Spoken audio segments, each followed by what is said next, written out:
뉴스 시작합니다. 저는 동정민입니다. 다음 소식입니다. 우리 국정원이 북한 김정은 국무위원장의 후계자로 김주애를 점 찍었습니다.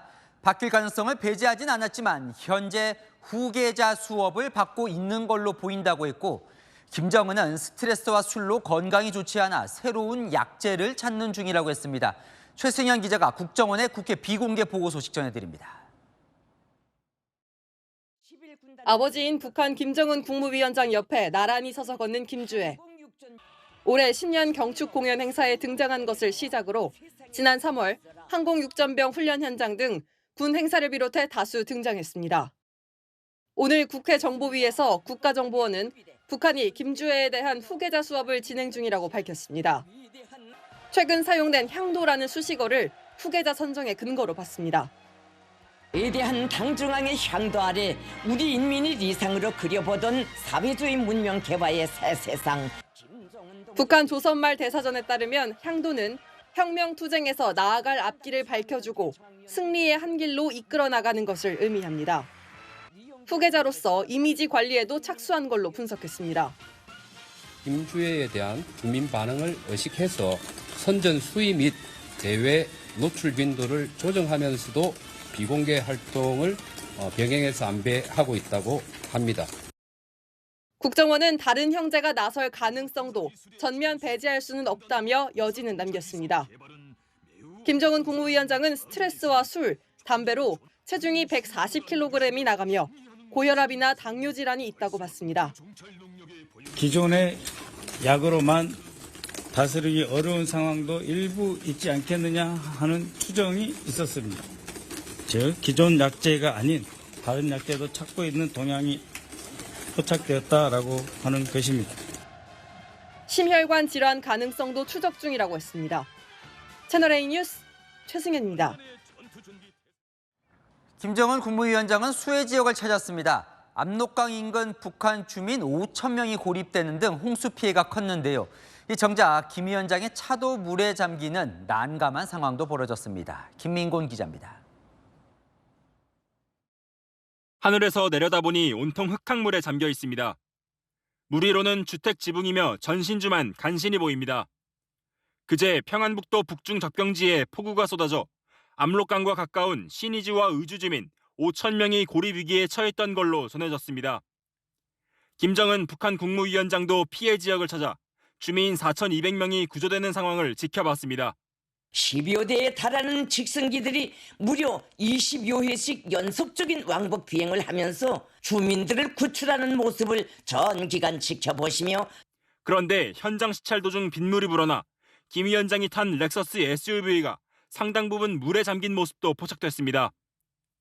조선중앙통신은 김 위원장이 홍수 대비를 제대로 안 했다며 간부들에게 건달 사상과 요령주의가 심각한 지경에 이르렀다고 엄하게 지적한 사실도 공개했습니다.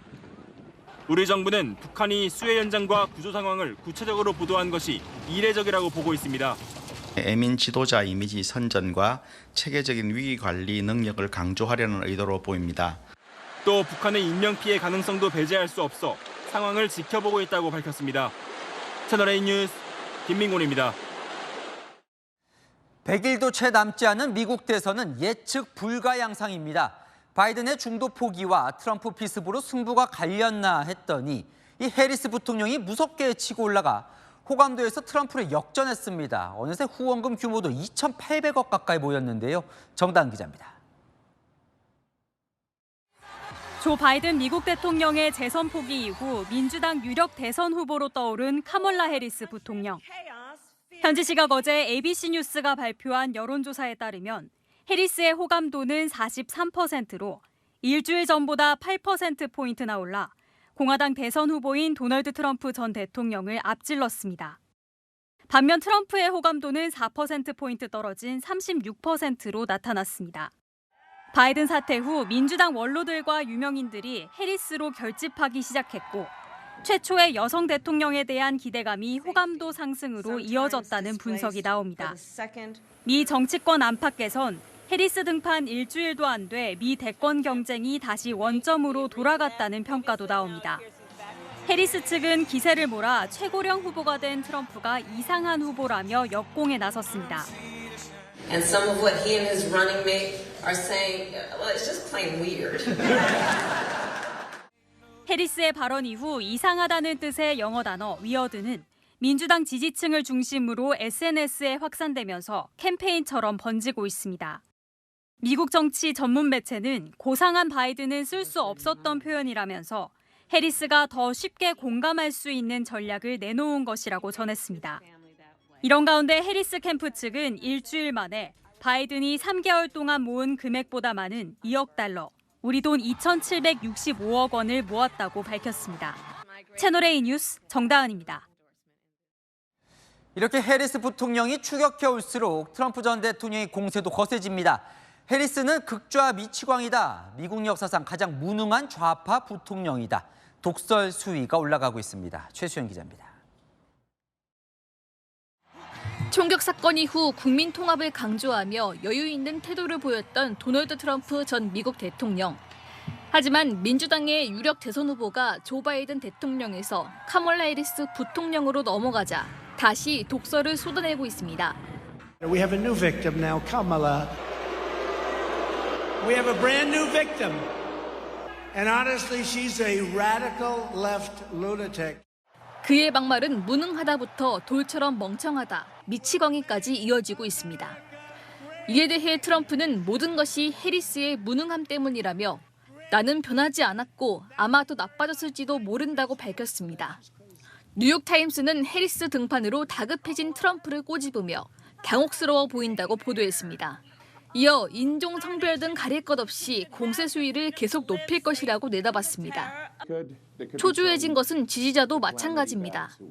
트럼프를 공개 지지한 테슬라 최고 경영자 일론 머스크는 자신의 SNS에 해리스 관련 영상을 공유했는데 알고 보니 인공지능 AI로 만든 가짜 영상으로 드러난 겁니다. I, Kamala Harris, am your Democrat candidate for president because Joe Biden finally exposed his senility at the debate.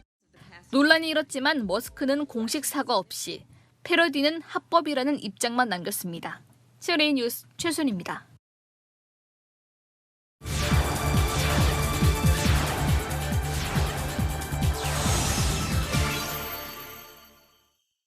자, 이렇게 미국 대선이 치열해지면서 현지 유권자들 관심도 급상승하고 있습니다.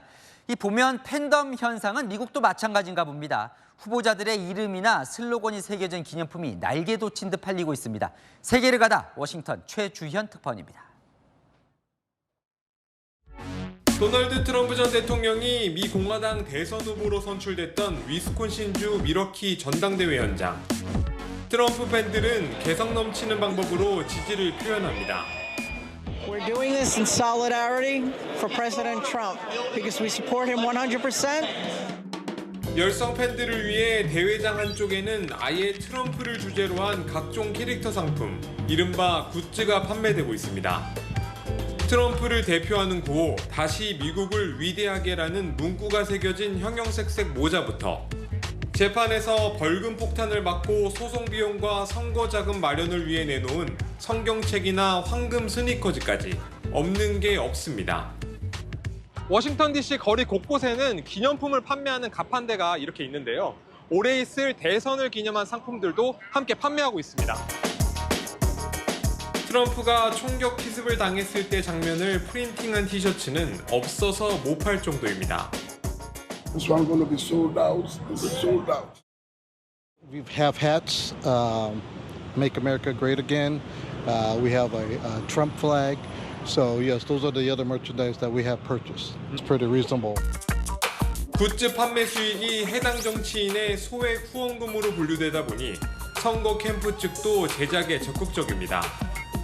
카멀라 해리스 부통령과 관련된 상품도 다시 인기를 얻고 있습니다. 바이든이 후보직에서 사퇴하면서 기념품 가게들에는 해리스 관련 상품들이 전면 배치되고 있습니다. 손가락에 끼우는 형태의 인형이나 오븐용 장갑 등 생활 밀착형 상품도 있습니다. 특히 민주당 유력 대선 후보가 되자 캠프 측은 굿즈 추가 제작에 나섰고 선주문까지 받고 있습니다. 굿즈 구매자 10명 중 7명은 지지 후보를 직접 홍보하기 위해서 구매하고 있다고 답했습니다. 이렇다 보니 컵이나 티셔츠에 불과했던 대선 후보들의 굿즈는 선거가 거듭될수록 병따개나 파리채 등 기상천외한 상품으로까지 점점 진화하고 있습니다. I think that little slogan that he has, everyone knows it. I think a lot of people, when they see that, they know that it's for him. I think it's been a good marketing thing for him. 지나친 상술이라는 비판도 받지만 굿즈는 대선을 앞둔 미국에서 하나의 선거 문화로 여겨지고 있습니다. 워싱턴에서 채널A 뉴스 최주현입니다. 네, 요즘 더위 때문에 밤잠 설치는 분들 많죠. 서울은 오늘 밤까지 9일 연속 열대야가 이어집니다. 전국적으로도 30년 만에 가장 긴 열대야 기록인데요. 강보인 기자입니다. 푹푹 찌는 한낮 무더위. 광장에서 시원한 분수 물줄기를 맞으며 잠시 더위를 잊습니다. 밤이 돼도 한낮 열기가 식지 않으면서 시민들은 밤잠 이루기가 고역입니다.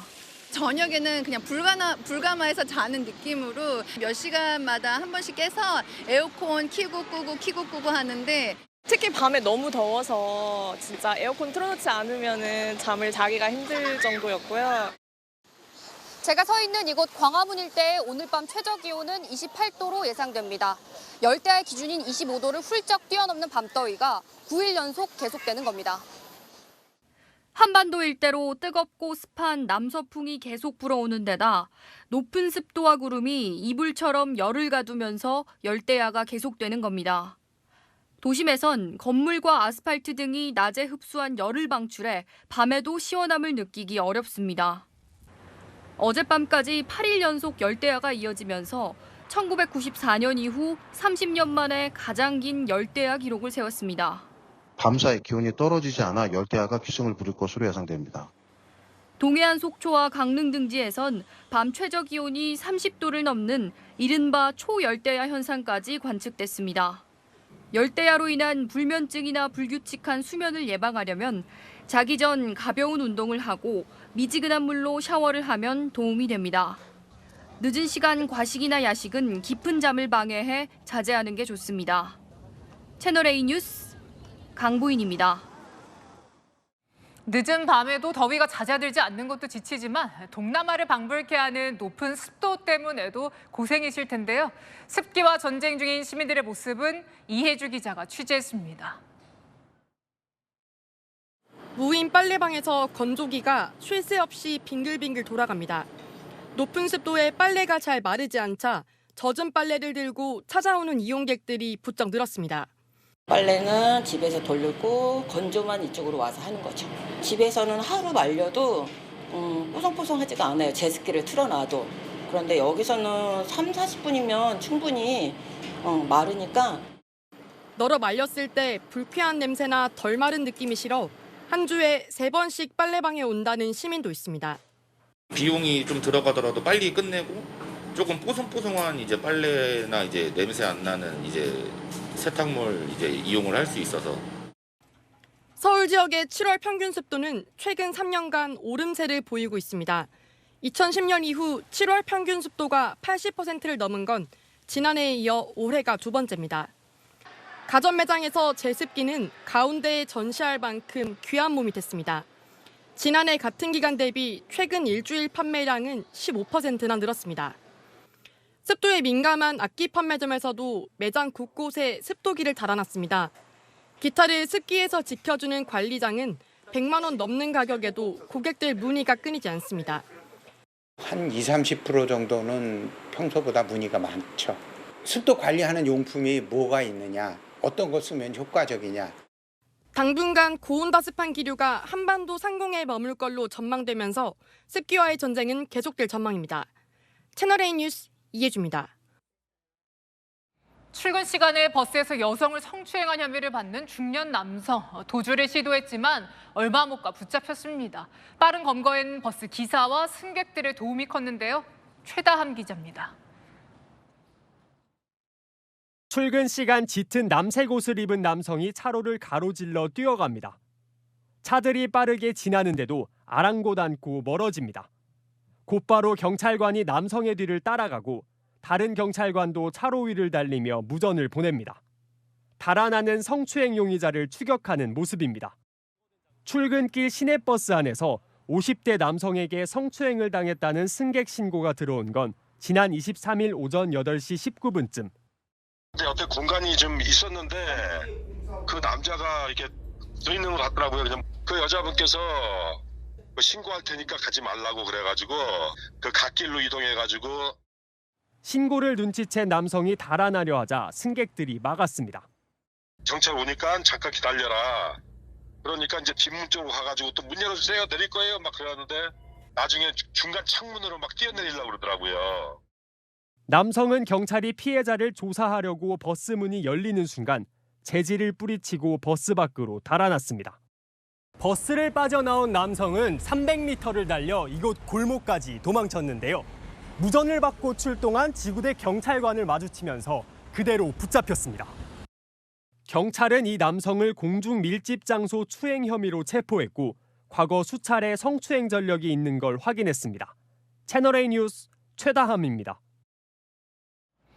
고가의 자전거만 골라서 훔친 상습 절도범이 경찰에 붙잡혔습니다.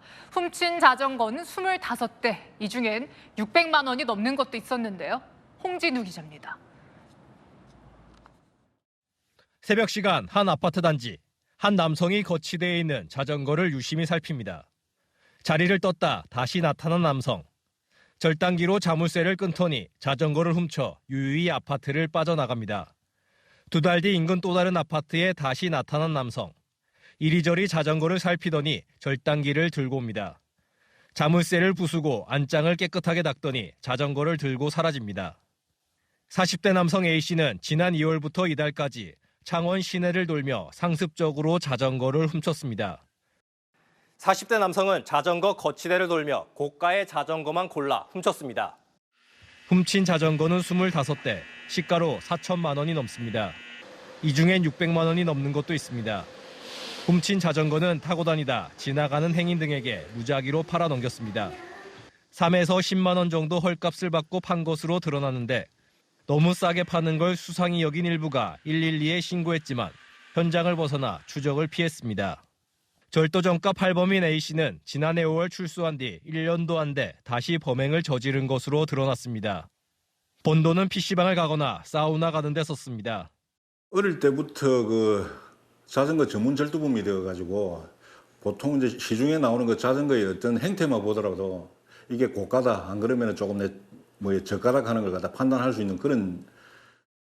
경찰은 A씨를 상습절도 혐의로 구속해 검찰에 넘겼습니다. 채널A 뉴스 홍진우입니다. 네, 공원에서 운동기구를 사용하던 60대 남성이 숨지는 사고가 발생했습니다. 사망 원인을 두고 유족은 지자체의 관리 소홀이다. 지자체는 안전점검에서 문제 없었다. 엇갈린 주장을 하고 있는데요. 김단비 기자가 취재했습니다. 서울 양천구 주택가의 공원. 구청에서 관리하는 곳으로 각종 운동기구가 설치되어 있습니다. 그런데 지난달 17일 새벽 이곳에서 운동을 하던 60대 남성이 돌연 사망했습니다.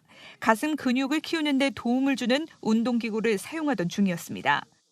네, 무거운 추에 연결된 손잡이를 끌어당기며 하는 근력운동 기구입니다. 지금은 손잡이 부위가 파손돼 케이블이 끊어져 있습니다. 동그란 거 있는데 이렇게 이제 잡아다녀서 이렇게 하다 그 술렁 빠져갖고 뒤로 넘어져갖고 쑥 빠져갖고 새벽 5시에 가갖고 그리 됐대요.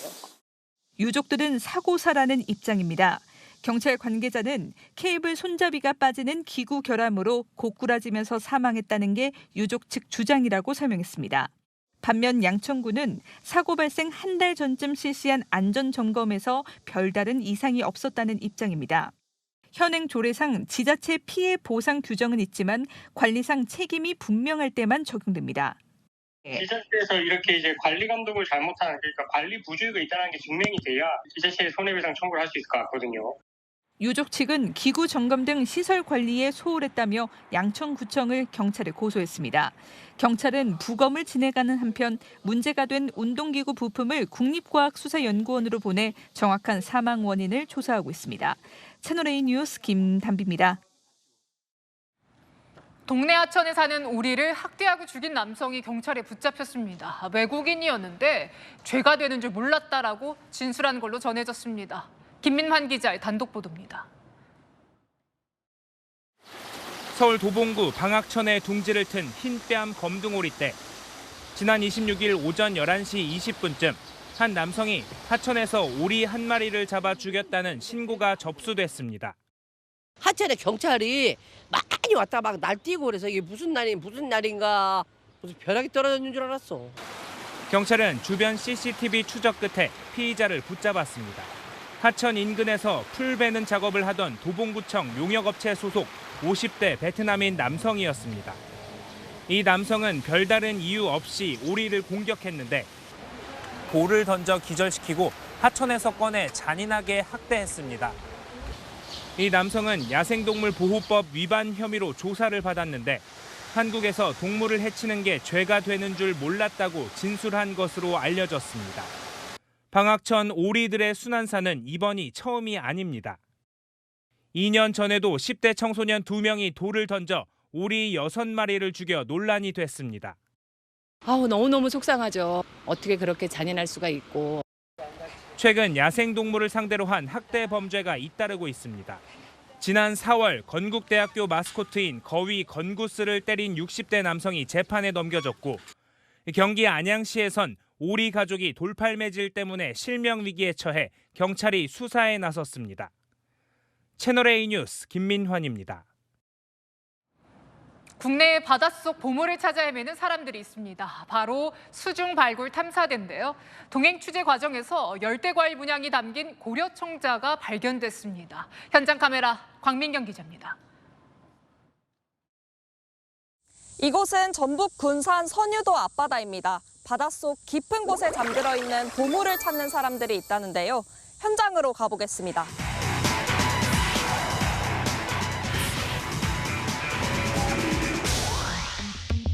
국립해양유산연구소가 3년 전부터 수중 발굴 조사를 벌이고 있는 해상위 바지선입니다. 이른 아침 잠수사들은 조명과 통신 장비가 달린 특수 마스크를 쓰고 공기통을 맨 채 물속으로 향합니다. 무게추가 달린 조끼까지 모두 40kg이 넘는 장비를 착용하고 하루에 2번, 한 번 입수할 때마다 90분씩 바다를 누빕니다. 잠수사들이 쓰는 헬멧에 부착된 카메라는 물속 상황을 찍어서 이렇게 바지선 지휘실 모니터로 영상을 실시간 전송합니다. 화면 속에 뿌연 바다가 보이다 거친 통신음이 나오자 통제실에는 긴장감이 흐릅니다.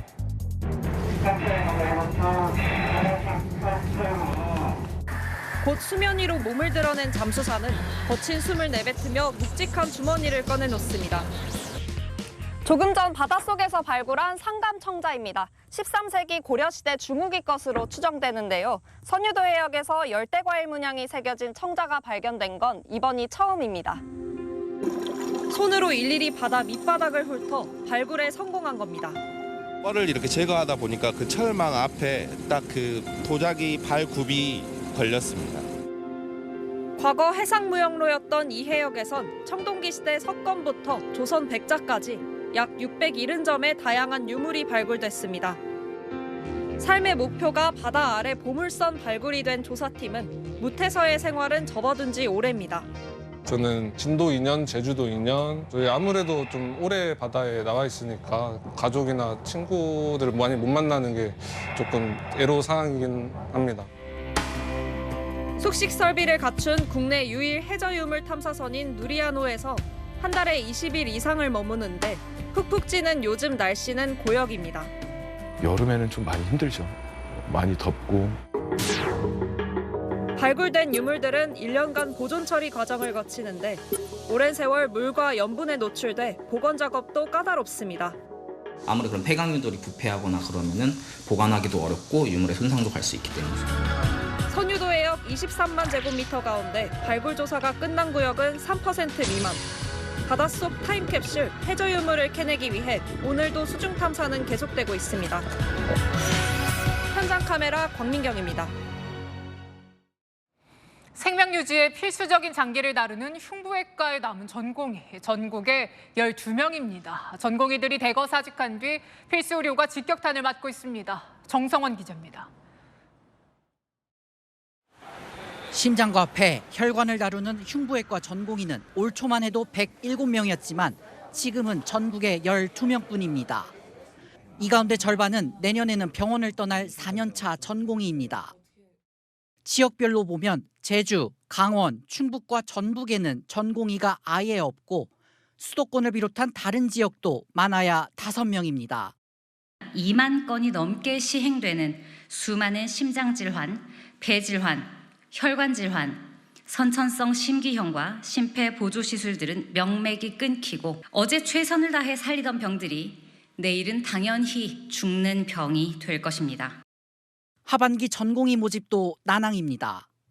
마감까지 이틀밖에 남지 않았지만 오늘까지 빅5 수련병원에 지원서를 낸 전공의는 0명입니다. 병원 관계자는 낙인 찍기 우려와 교수들의 보이콧 기류에 지원을 망설이는 것 같다고 말했습니다. 지원자가 좀 전반적으로 분위기는 많지는 않을 것 같습니다. 공중보건의사 부족도 이어질 전망입니다. 올해 새로 배치된 공보인은 255명으로 지난 2020년보다 65%나 줄었습니다. 38개월에 달하는 긴 복무 기간과 열악한 처우로 지원자가 줄어든 데다 현재 복무 중인 공보의들이 대형 병원에 파견되면서 지역의료 공백이 이어지고 있습니다. 채널A 뉴스 정성원입니다. 필리핀과 대만을 휩쓴 3호 태풍 개미가 이번엔 중국 남부를 강타했습니다. 산사태로 최소 15명이 숨지고 폭우로 이재민이 속출했습니다. 이솔 기자입니다. 산에서 흘러내린 흙더미와 커다란 나무가 건물 한 채를 그대로 덮쳤습니다. 흙 속에 파묻힌 건물은 형체를 알아보기 어려울 정도로 부서졌고 구조대원들은 건물 잔해를 들어 올리려 안간 힘을 씁니다.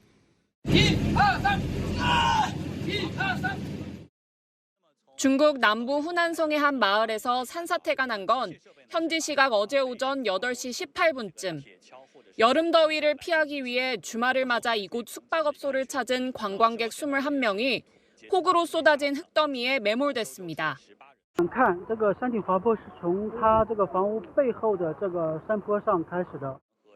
이 가운데 15명이 숨졌고 6명이 다쳐 병원으로 이송됐는데 사망자는 대부분 노인인 것으로 파악됐습니다.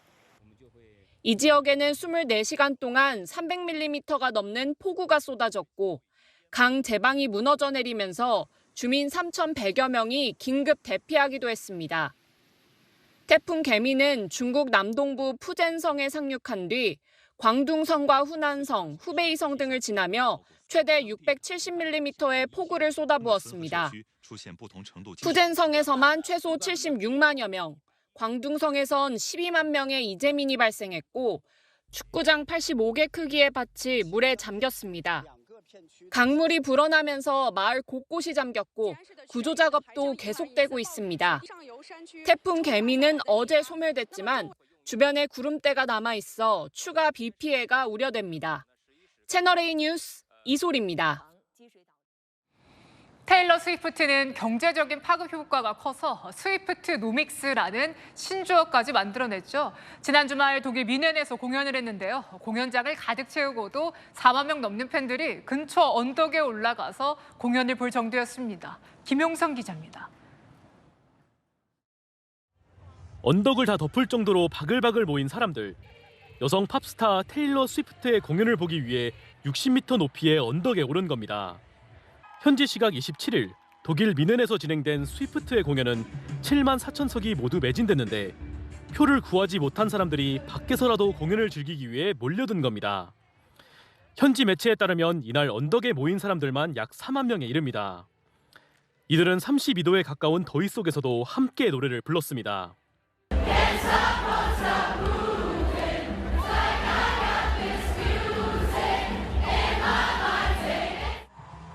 스위프트도 공연 중 이 사실을 알고 팬들에게 인사를 했습니다.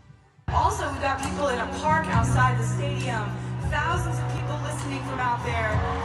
You've made us feel so incredibly welcome. 콘서트는 뮌헨 올림픽 공원에 위치한 개방형 공연장에서 열렸는데 공원 홈페이지에서도 공연장 밖 언덕에 올라 돗자리를 깔고 월드스타들의 공연을 즐길 수 있다고 소개하고 있습니다. 일부 외신은 공연장 밖으로 흘러나오는 스위프트의 음악을 듣기 위해 바깥에도 팬들이 몰리는 것을 하나의 현상이라며 세계 곳곳에서 나타나고 있다고 보도했습니다. 채널A 뉴스 김용성입니다. 시세 차익이 클 걸로 예상돼서 로또 청약이라 불리는 아파트에 청약 접수가 시작됐습니다. 홈페이지에 수백만 명이 몰리며 한때 대기만 700시간이 넘었는데요. 김재혁 기자입니다. 오전 9시부터 한국부동산원 청약 홈에는 수백만 명이 몰렸습니다. 대기 시간만 718시간. 겨우 사이트에 들어가도 멈추거나 튕겨나가기 일쑤입니다. 시세 차익이 높은 수도권 아파트 단지에 접속자가 한꺼번에 몰린 겁니다. 오늘부터 청약 대상인 이 아파트 단지는 분양가가 17억 원대부터 시작합니다. 주변 아파트 시세를 감안해 시세 차익이 20억 원을 넘을 것으로 전망돼 높은 경쟁률이 예상됩니다. 서울 서초구 레미안 원펜타스 외에도 서울 양천구 호반 서밋 목동, 경기 화성시 동탄 롯데캐슬도 분양가가 시세보다 5억에서 10억 원 낮아 로또 청약이라고 불리고 있습니다. 직장인들은 쉬는 시간 틈틈이 시도해보지만 먹통인 탓에 실패해 불편함을 토로합니다. 시세가 엄청 낮게 나와서 아침 9시부터 계속 도전을 하고 있는데 로그인부터 막히고 계속 진도가 안 나가고 있어서 실패를 하고 있어요. 그거 안 하면 손해인 것 같아서 계속 도전하고 있었어요. 뭐 그냥 약간 로또 느낌. 직장 동료도 한 분 청약 당첨돼서 들어가신 분도 있고 꽤 관심이 많은 것 같아요. 접속 지연 현상이 좀처럼 해소되지 않자 한국부동산원은 이날 진행된 청약의 접수 마감 시간을 오후 11시까지로 연장했습니다. 무순위 청약인 동탄 롯데캐슬의 경우 내일 오후 5시 30분까지로 연장됐습니다. 채널A 뉴스 김재영입니다. 티몬과 위메프가 오늘 서울회생법원에 기업회생을 신청했습니다. 이원석 검찰총장은 이번 사태와 관련해 전담수사팀을 구성하라 긴급 지시했는데요. 사태의 핵심 인물인 구영배 대표는 출국 금지됐습니다. 우현기 기자입니다. 정부가 판매대금 미정산과 관련해 입점업체에 5,600억 원의 유동성을 지원하기로 한 가운데 티몬과 위메프가 법원에 기업회생을 신청했습니다.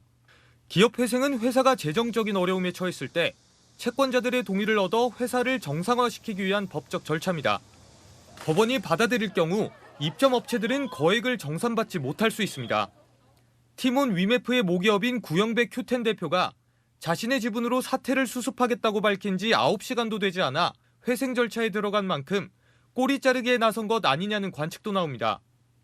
법조계 관계자는 회사의 유한 책임인 만큼 티몬이나 위메프가 회생 절차에 들어가도 큐텐은 법적 책임이 없다고 말했습니다.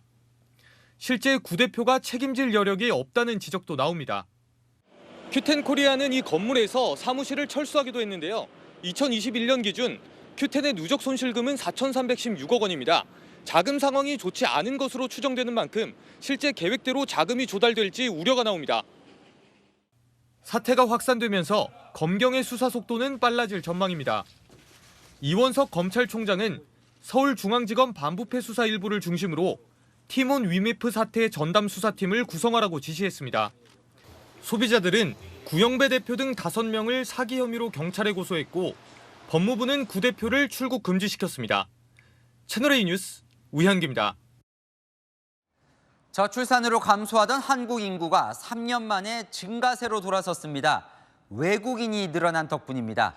한국에 온 외국인 근로자가 늘었고 다문화 가구는 40만을 돌파했습니다. 안건우 기자입니다.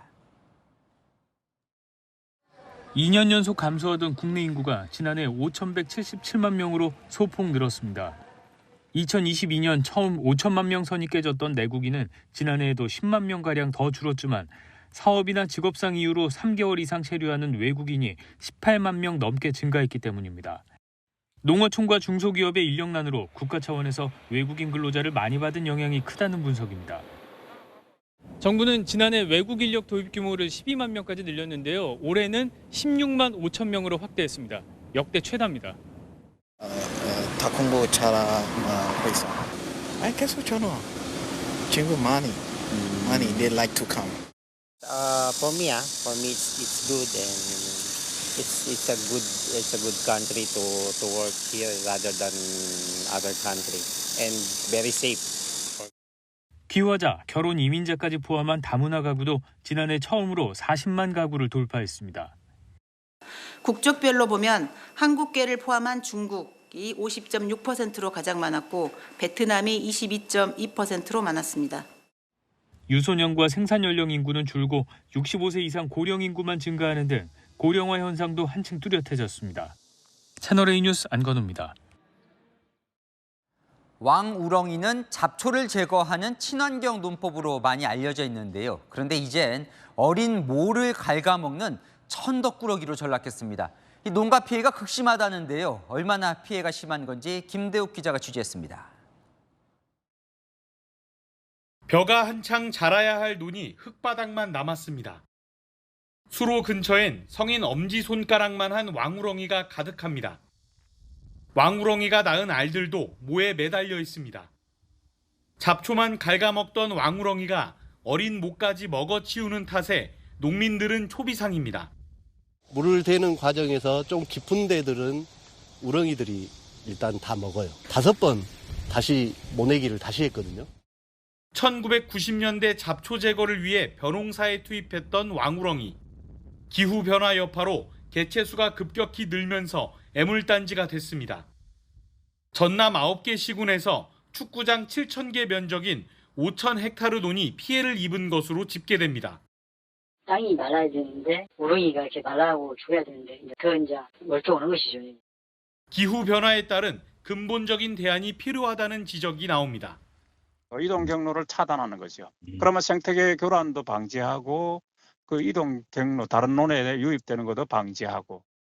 올해 농가에 우렁이를 보급하는데 40억 원을 쓴 전남도는 최근 9억 원 예산을 들여 우렁이 방제에 나섰습니다. 한쪽에선 공급, 다른 편에선 퇴치에 예산을 이중으로 쓰는 상황이 벌어진 셈입니다.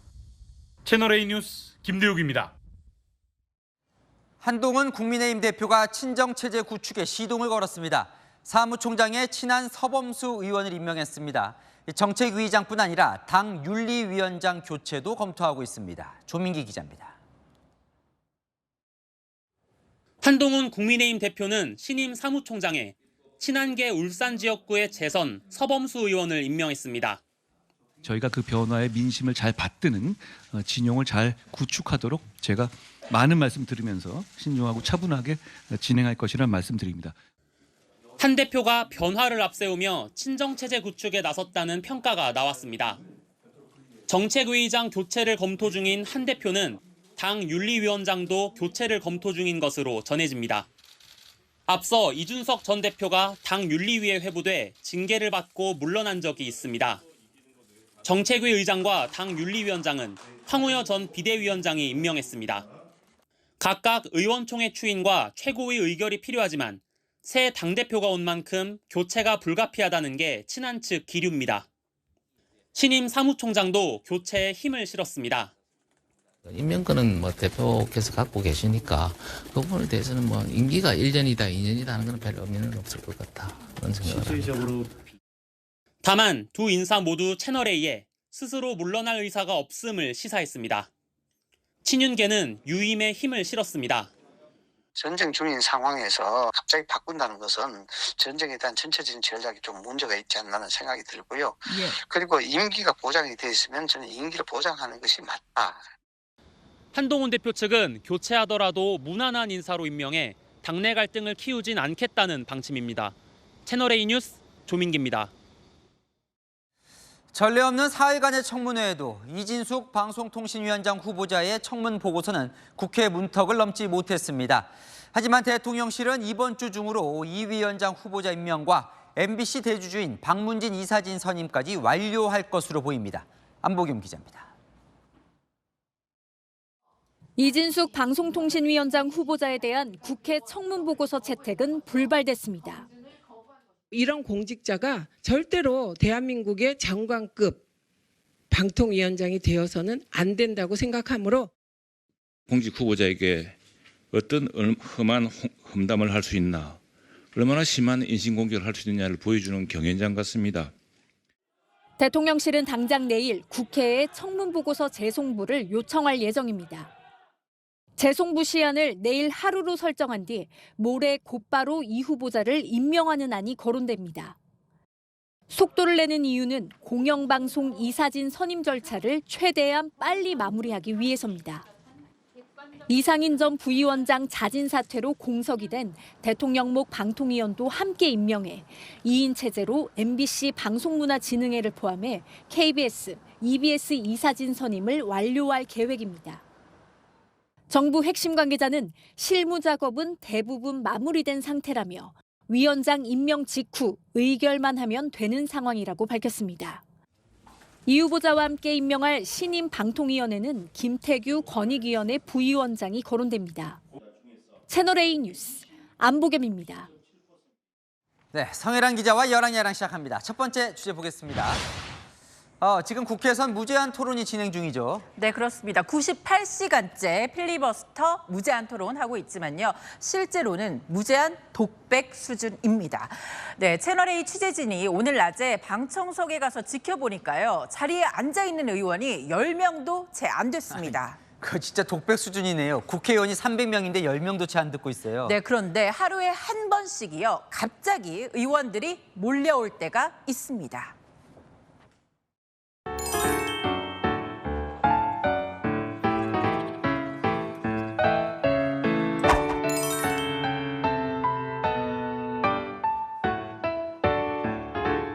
텅 비다시피 한 본회의장 모습도 국민들 보기에 민망하고 부끄럽습니다.